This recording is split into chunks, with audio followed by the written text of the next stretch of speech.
नमस्ते फ्रेंड्स, कैसे हैं आप सब। आई होप कि आप लोग बहुत अच्छे होंगे। सबसे पहले तो नव वर्ष की बहुत बहुत शुभकामनाएं।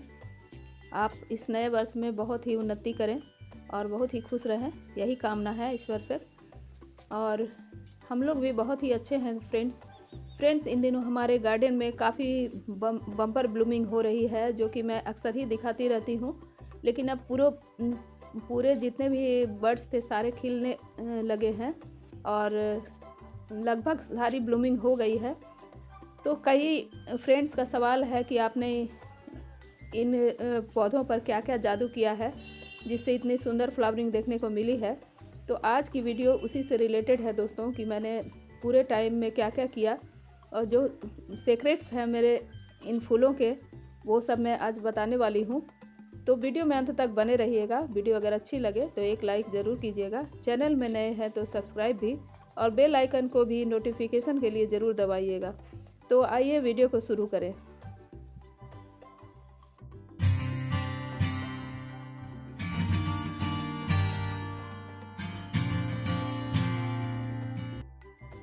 Hello friends, welcome back to my channel. Friends, अगस्त के महीने में हमने कटिंग लगा ली थी और कटिंग को ग्रो होते होते 1 महीना लग गया, और सितंबर के फर्स्ट वीक में मैंने सभी को रिपोर्ट कर लिया था और सारे के सारे कटिंग्स जो है बहुत अच्छे से चले। और सबसे पहला फीडिंग जो मैंने इन क्रिसेमम के पौधे को दिया था वो डीएपी का था।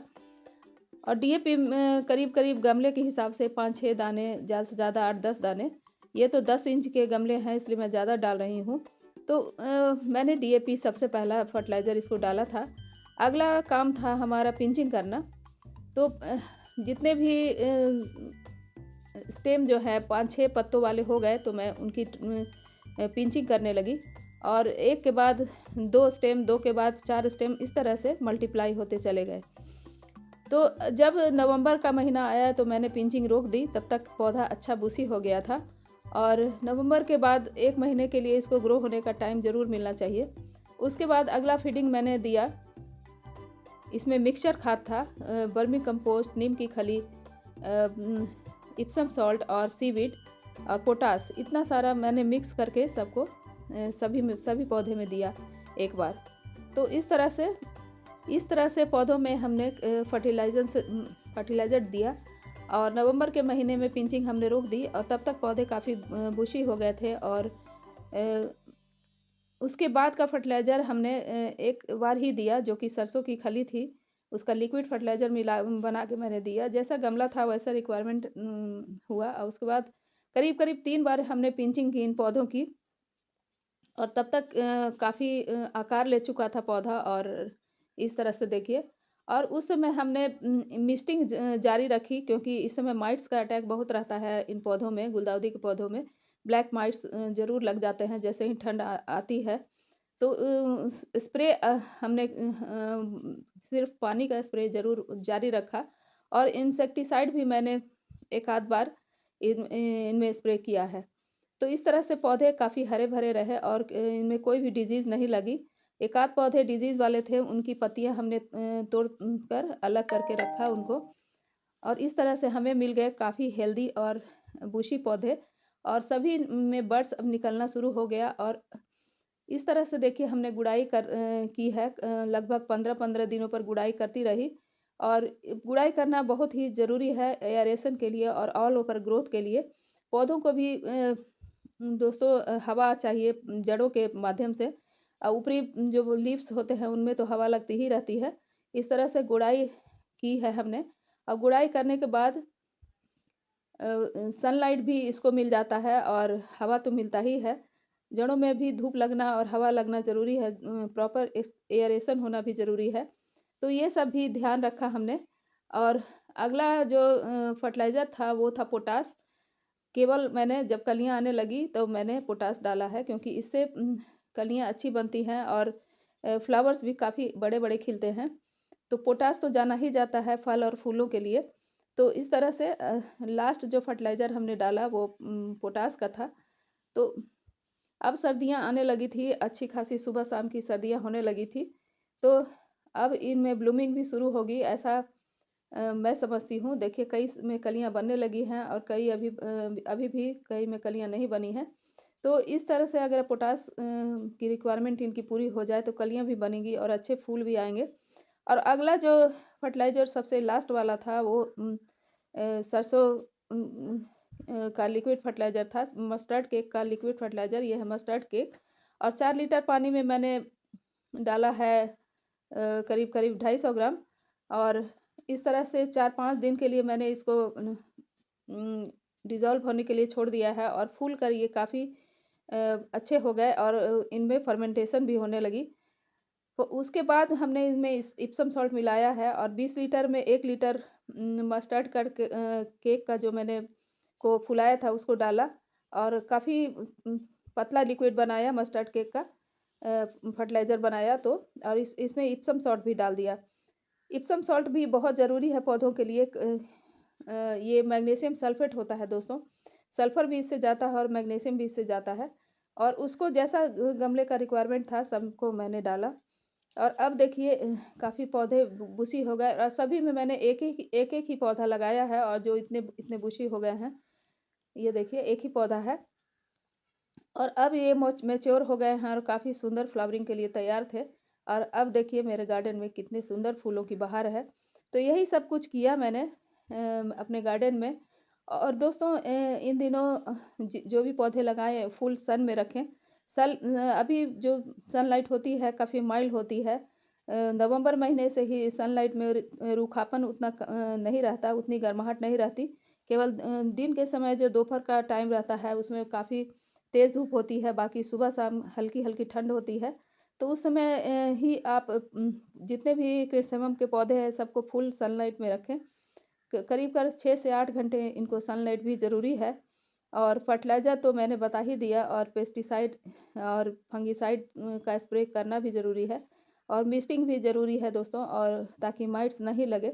अगर माइट्स लग भी जाए तो आप इनको गोइठे की राख जो होती है, कंडे की राख जिसको कहते हैं, उसमें आप गमेक्सिन पाउडर मिलाकर आप सूती कपड़े में पोटली बनाकर इनको आप छिड़कें इस पर।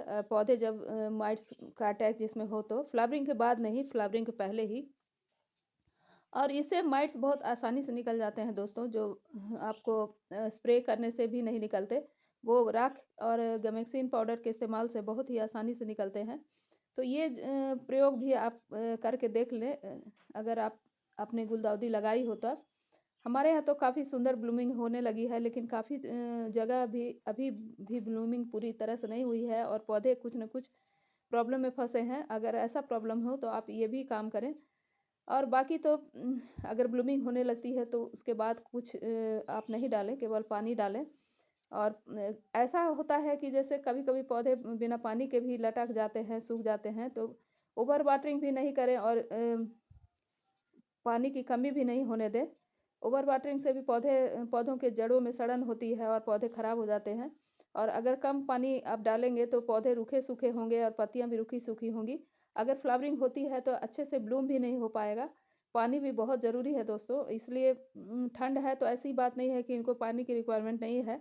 चूँकि पौधे काफ़ी बूसी हो जाते हैं और गमलों में तो इनको पानी की रिक्वायरमेंट भी काफ़ी अच्छी हो जाती है। मैं 1 दिन गैप करके ही पानी इनमें डालती हूँ और देखिए कितने लस ग्रीन और फ्लावर्स भी बहुत खिले-खिले हैं। तो इस बात का भी ध्यान रखें कि ठंड का मौसम है तो पानी पटाना नहीं है। पानी भी डालना उतना ही ज़रूरी है, लेकिन जब फ्लावरिंग शुरू हो जाती है तो मिस्टिंग आप बंद कर दें।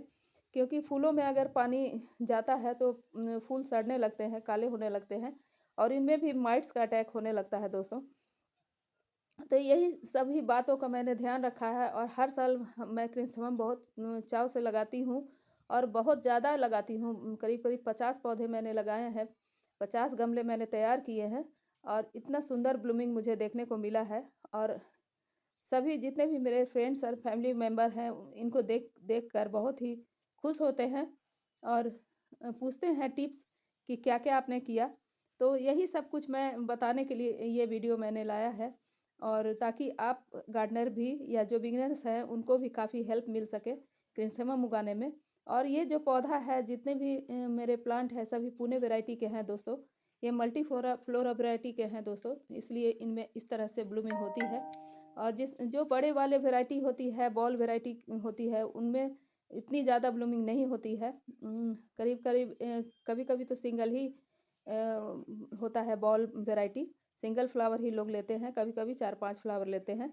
और जो बहुत ही मिनिएचर वैरायटी है, वो भी गमला भर-भर के फ्लावर देता है दोस्तों, लेकिन हमारे यहाँ वो सक्सेस होना थोड़ा मुश्किल होता है। तो सबसे अच्छा जो वैरायटी है, पुणे वैरायटी का ये मल्टी फ्लोरा वैरायटी है, तो वैरायटी का भी आप ध्यान रखें ताकि फ्लावरिंग इस तरह से आपको मिल सके। तो यही सब कुछ था इस वीडियो में। उम्मीद है कि आपको ये जानकारी अच्छी लगी होगी। बिगनर्स के लिए तो काफ़ी हेल्पफुल है और अच्छी लगी तो लाइक, शेयर, सब्सक्राइब तो बनता ही है दोस्तों।